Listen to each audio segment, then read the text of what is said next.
Before our preview of Tomorrowland, I'd like to read these few words of dedication. A vista into a world of wondrous ideas, signifying man's achievement, a step into the future with predictions of constructive things to come. Tomorrow offers new frontiers in science, adventure, and ideals, the atomic age, the challenge of outer space, and the hope for a peaceful and unified world.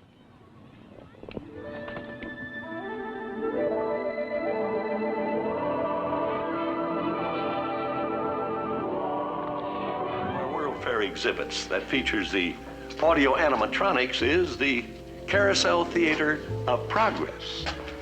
Well, how do you do? This is the Carousel Theater of Progress. In Act 1, the audience meets an audio animatronic family.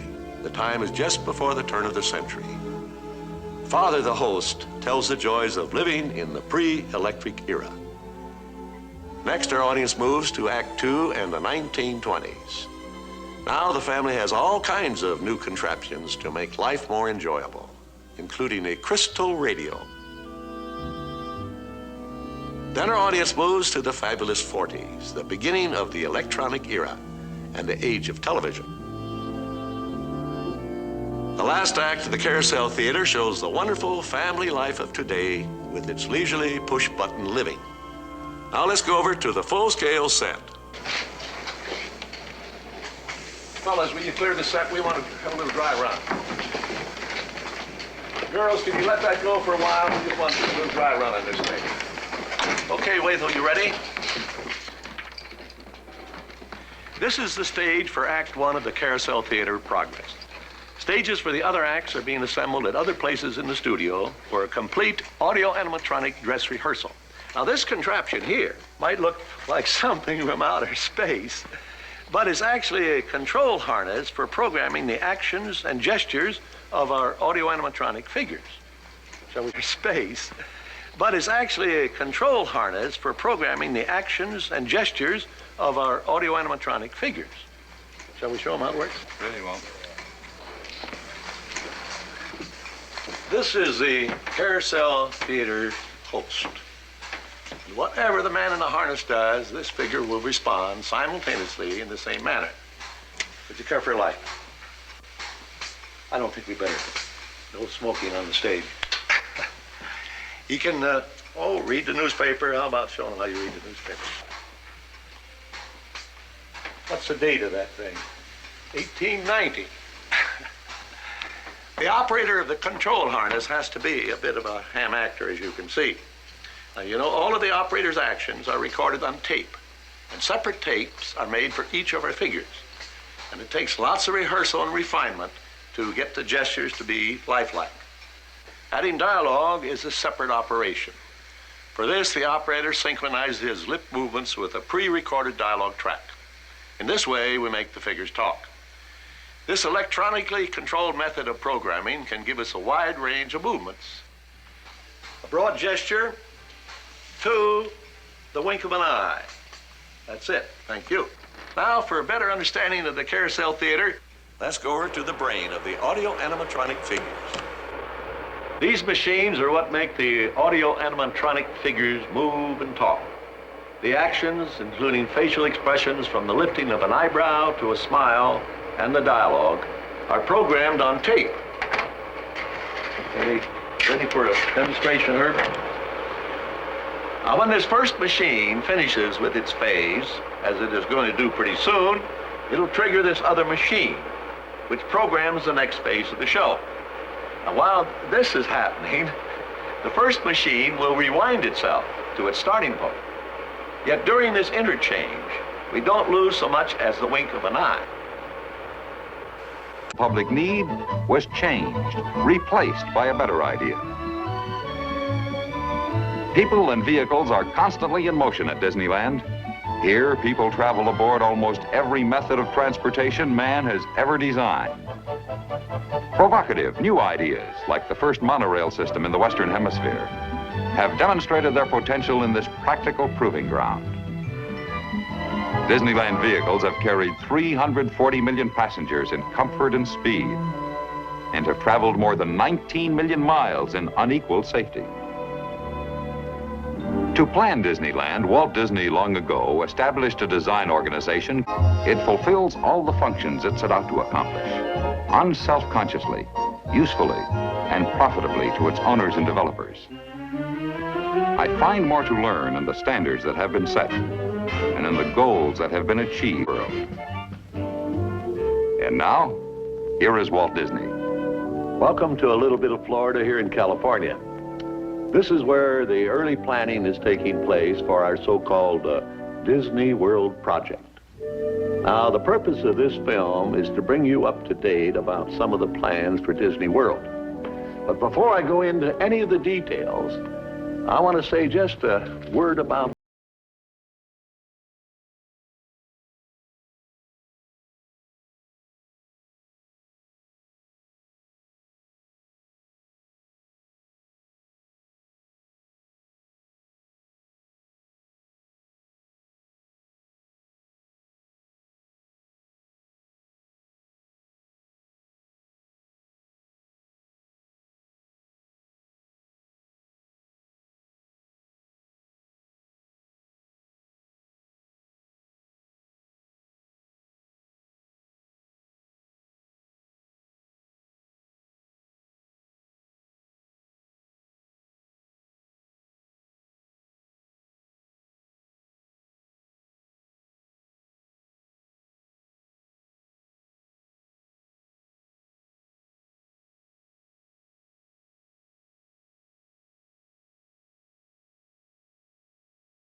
activities. In fact, just this little area alone is 5 times the size of Disneyland in California.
Experimental, prototype, community, of tomorrow.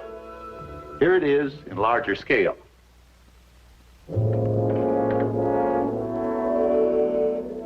Epcot will take its cue from the new ideas and new technologies that are now emerging from the creative centers of American industry.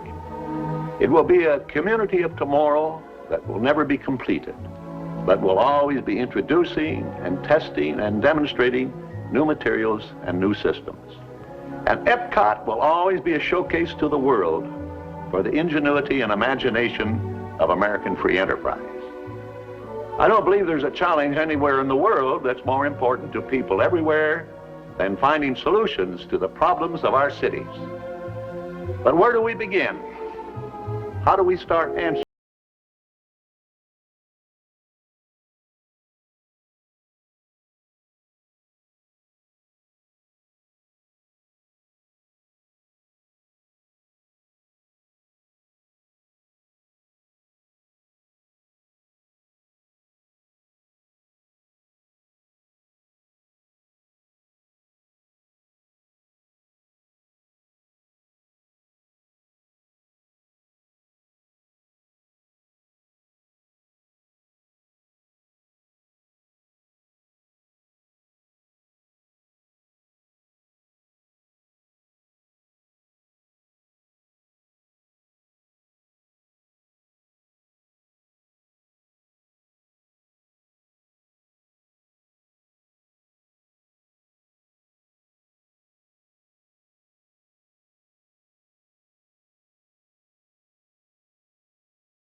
No city of today will serve as the guide for the city of tomorrow.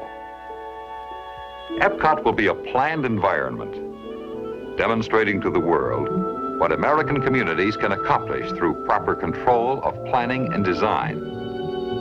Epcot begins with a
closed.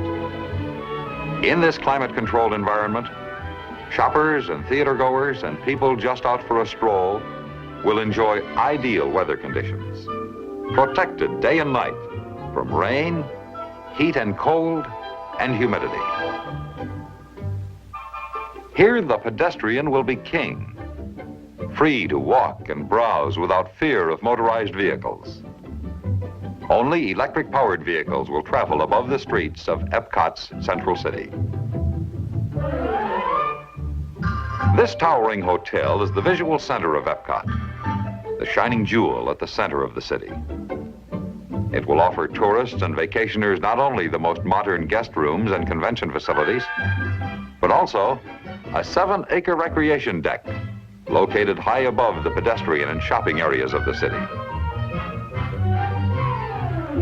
But hidden from view, directly beneath the hotel, is another kind of vital center, Epcot's transportation lobby.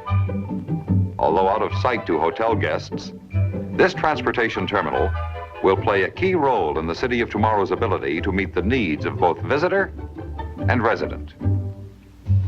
Two separate but interconnecting transit systems will move people into and out of Epcot in speed, safety, and comfort through this central terminal. Both are electrically powered.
Passengers.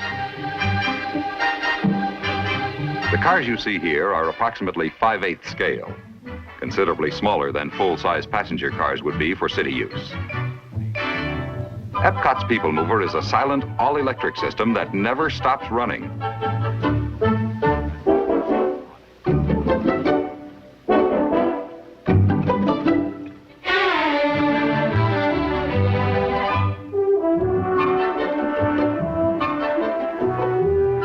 These cars continue to move even while passengers are disembarking or stepping aboard.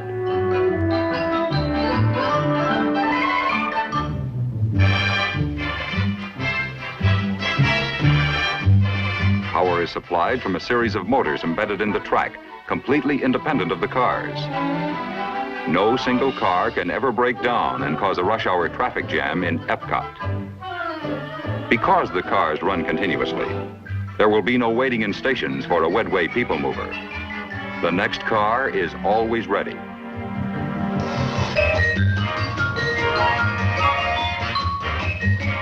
Now let's go back to the transportation lobby and see how the Wedway will travel along one radial between the center of Epcot and a typical residential area. Leaving the transportation lobby, the Wedway trains travel above the downtown streets. Within minutes, the Wedway passes through the first station. Many people who work in the offices and stores of Epcot City Center board the Wedway here for their trip home. Some people leave the Wedway here too. They live in Epcot's high-density apartments surrounding the Metropolitan Center. Most passengers who ride the Wedway live beyond the apartments and stay aboard the People Mover as it crosses Epcot's sheltering greenbelt. Epcot's greenbelt is more than just a broad expanse of beautiful lawns and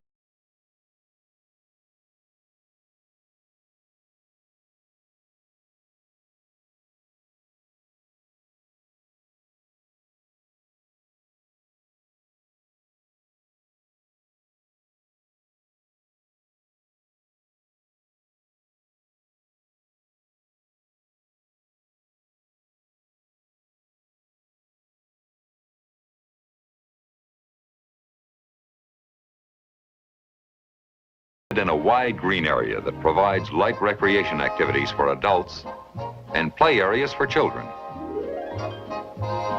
Circulating through this area are footpaths reserved for pedestrians, electric carts, and bicycles. Children going to and from schools and playgrounds will use these paths, always completely safe and separated from the automobile. The resident leaving home in his automobile will drive down a street reserved for motor vehicles. He then enters a one-way road that circles the city center. This road carries the motorist onto the main thruway connecting Epcot with other points in Disney World and with Florida's nearby network of major highways. But most Epcot residents will drive their automobiles only on weekend pleasure trips. From all over the community, residents going to their jobs converge by Wedway on the center city. Many work downtown in offices, stores, and shops.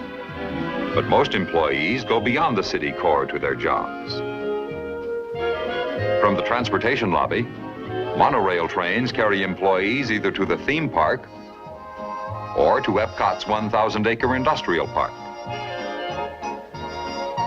At this central station in the industrial complex, passengers disembark from the monorail and again board Wedway cars that radiate to each facility. This industrial complex will provide employment for many people who live in Epcot. But it will mean much more, not only for this community, but also for American industry. Here, the Disney staff will work with individual companies to create a showcase of industry at work. In attractive park-like settings, the 6 million people who visit Disney World each year will look behind the scenes at experimental prototype plants, research and development laboratories, and computer centers for major corporations. So this is Epcot, the heart of Disney World. In other parts of the country, a community the size of this prototype could become part of an entire city complex composed of many such communities, planned and built a few miles apart. In Disney World, about 20,000 people will actually live in Epcot.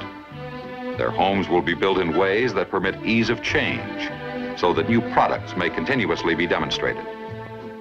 Their schools will welcome new ideas so that everyone who grows up in Epcot will have skills in pace with today's world. Epcot will be a working community with employment for all.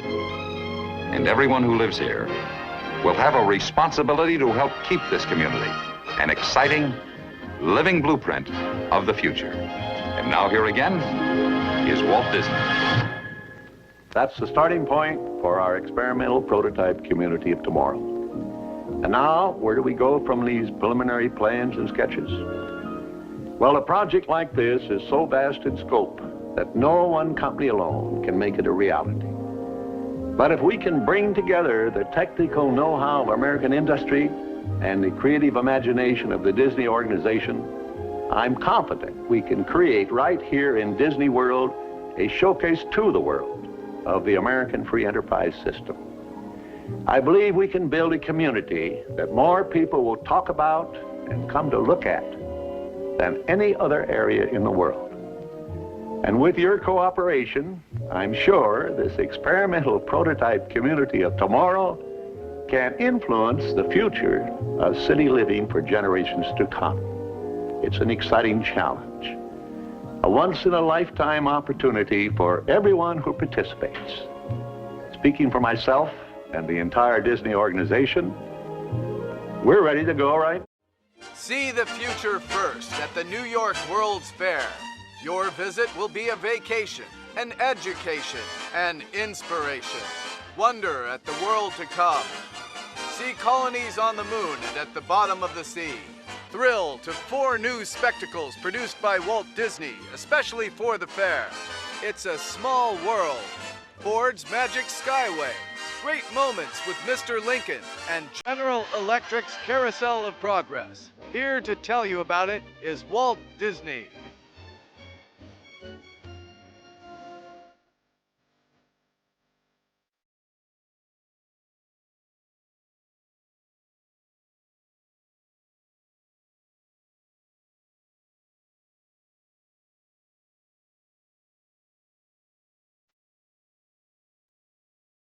Work in this new type of animation is going on around the clock to meet the opening date of the fair.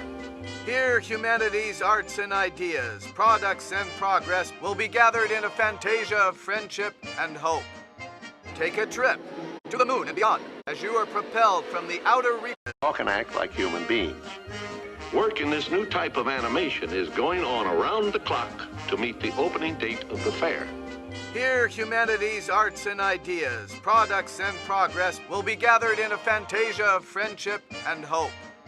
Take a trip to the moon and beyond as you are propelled from the outer reaches of space back to Earth and into the center of the tiniest atom. Narrated by Rod Serling and presented in stereophonic sound and 70mm Spacarium 360 by Cinerama on our 80-foot domed screen. Only at the New York World's Fair. See you at the fair, and remember, there's a great, big, beautiful tomorrow shining at the end of every day. There's a great, big, beautiful tomorrow just a dream away.